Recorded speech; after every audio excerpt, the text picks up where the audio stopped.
जय गुरुदेव, जय गायत्री माता। अति चेतन तक को वश में कर लेता है ध्यान। अंतर यात्रा के पथ पर श्रद्धा एवं संपूर्ण सामर्थ्य से चल रहे साधक के व्यक्तित्व से कभी ज्ञान के आश्चर्य पल्लवित होते हैं तो कभी उसमें अचरज में डालनी शक्ति असामर्थ्य नजर आती है। आगे प्रणव पंडा जी ने लिखा है कि जिसे कभी सुना नहीं गया, जिसके बारे में कभी सोचा नहीं गया, ऐसे कितने ही अचरज साधक के सामने आ खड़े होते हैं। इसी के साथ आती है अलौकिक शक्तियाँ, जिनमें अपार अद्भुत आश्चर्यपूर्ण सामर्थ्य होती है। अंतर यात्रा के इस दौर में जो भी घटित होता है उसे अनुभव तो किया जा सकता है, पर बताया नहीं जा सकता। यदि उसे बताया भी जाए तो सुनने वालों का सब नानी की कहानी की भांति लगेगा। तार्किक लोग इसे अविश्वसनीय कहेंगे और बुद्धिमान लोगों के लिए यह गल्प कथा होगा। यह पर महर्षि पतंजलि कहते हैं कि यह उनके लिए सत्य है जो ध्यान करते हैं। जिनके पास ध्यान की पारसमणि है उनसे स्वर्ण राशि दूर नहीं, क्योंकि इस लोहे से जीवन की कुरूपता ही सुवर्ण में बदल जाने वाली है। महर्षि अपने अगले सूत्र में ध्यान के प्रभाव को बताते हुए कहते हैं, इस प्रकार योगी अति सूक्ष्म परमाणु से लेकर परिसोम तक सभी का वशीकार कर लेता है, अर्थात वश में कर लेता है। इस सूत्र में आश्चर्य तो है, पर एक ऐसा जो अनिवार्यतः घटित होता है। योग साधक की ध्यान साधना में इस सूत्र में निहित भाव इतना ही है कि ध्यान द्वार है परिसोम का, अति चेतन का। जो इस द्वार को खोलना जानता है उसके जीवन में सभी असंभव संभव होते हैं। लेकिन यह सब होता तभी है जबकि साधक को ध्यान की तकनीक में विशेषज्ञता हासिल हो। सामान्यतः देखा यही जाता है कि ध्यान के गहरे विज्ञान से लोगों का परिचय नहीं है। साधारण जनों की बात तो जाने दे, अपने को ध्यान योगी महात्मा बताने वाले भी ध्यान की यथार्थता व सार्थकता से अपरिचित नजर आते हैं। ध्यान के नाम पर जो होता या किया जाता है वह प्राय नींद लाने वाली गोली से अधिक कुछ नहीं होता। ये पंक्तियां किसी को बुरी जरूर लग सकती हैं, पर सत्य को तो सुना व स्वीकार जाना ही चाहिए। जिन्हें ध्यान की गहरी अनुभूति है वे इस सत्य से अवश्य सहमत होंगे कि ध्यान एक गहन आध्यात्मिक शल्य क्रिया है। इसे बड़ी बारीकी एवं समझदारी से करना पड़ता है। यह समूची प्रक्रिया 3 चरणों में संपन्न होती है। योग ऋषि परम पूज्य गुरुदेव के अनुसार ध्यान करने से पहले व्यक्ति को ध्यान के लायक होना पड़ता है। ध्यान की यह सुपात्रता ही ध्यान की प्रक्रिया का पहला चरण है, जिसमें शरीर व मन को ध्यान के अनुरूप बनाना पड़ता है। शरीर स्वस्थ, हल्का फुल्का व निरोग रहे, इसके लिए आवश्यक है कि खान पान का संयम। ध्यान योगी का भोजन औषधि की भांति होना चाहिए, जो शरीर को स्वस्थ रखने में तो सहायक है, परंतु शरीर को ऐसा न बनाएं जिससे मानसिक चेतना देह पर ही टिकी रहे।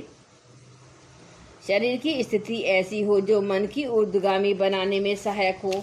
इसके बाद अगली स्थिति मन की है। मन की गंगा में विचार व भावनाओं का जल बहता है। इसे प्रदूषण मुक्त करना एवं इस प्रवाह को नियंत्रित करना, इसे ऊर्जा केंद्र के रूप में परिवर्तित करना ध्यान योग के साधक की अगली चुनौती है। जिस तरह से नदी के जल पर बांध बनाकर उस जल के वेग को शक्ति में परिवर्तित किया जाता है, कुछ इसी तरह की चुनौती ध्यान के साधक की भी होती है। यदि जलधारा के वेग को नियंत्रित न किया जा सका तो इसे टरबाइन चलाना संभव नहीं होगा और फिर विद्युत उत्पादन न हो सकेगा। ध्यान के साधक को भी अपने विचार व भाव प्रवाह को ध्येय की लय में बांधना पड़ता है। निरंतर प्रयास से ऐसा हो पाता है। पवित्र ध्यान के साथ जब मन लयपूर्ण होता है तो न केवल विचार एवं भावनाएं शुद्ध होती हैं, बल्कि उनमें ऊर्जाविशता आती है और ये सचमुच ही लेजर किरणों के पुंज में बदल जाती हैं। अभी की स्थिति में तो हमारी ऊर्जा टिमटिमाहट की भांति है, इससे कोई विशेष कार्य नहीं सध सकता। ध्यान की प्रक्रिया में आध्यात्मिक शल्य चिकित्सा के लिए मन की तरंगों का लेजर किरणों के पुंज में परिवर्तित होना अनिवार्य है।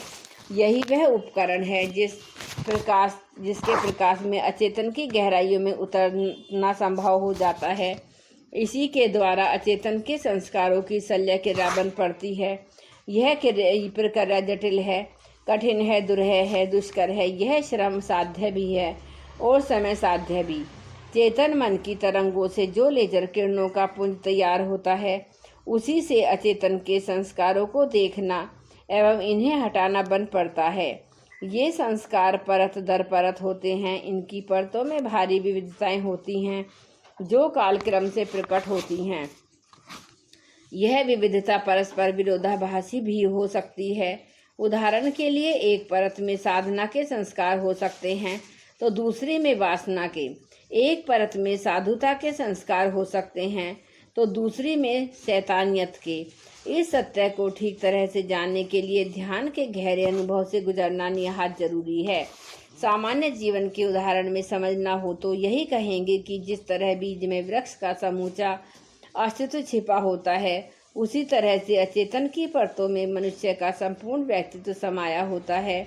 बीज से पहले कोपले एवं जड़ निकलती हैं। उसकी कोमलता को देख औसत व्यक्ति यह नहीं सोच सकता कि इस वट बीज में कितना बृहत आकार छुपा है, परंतु कालक्रम में धीरे धीरे यह सब प्रकट होता है।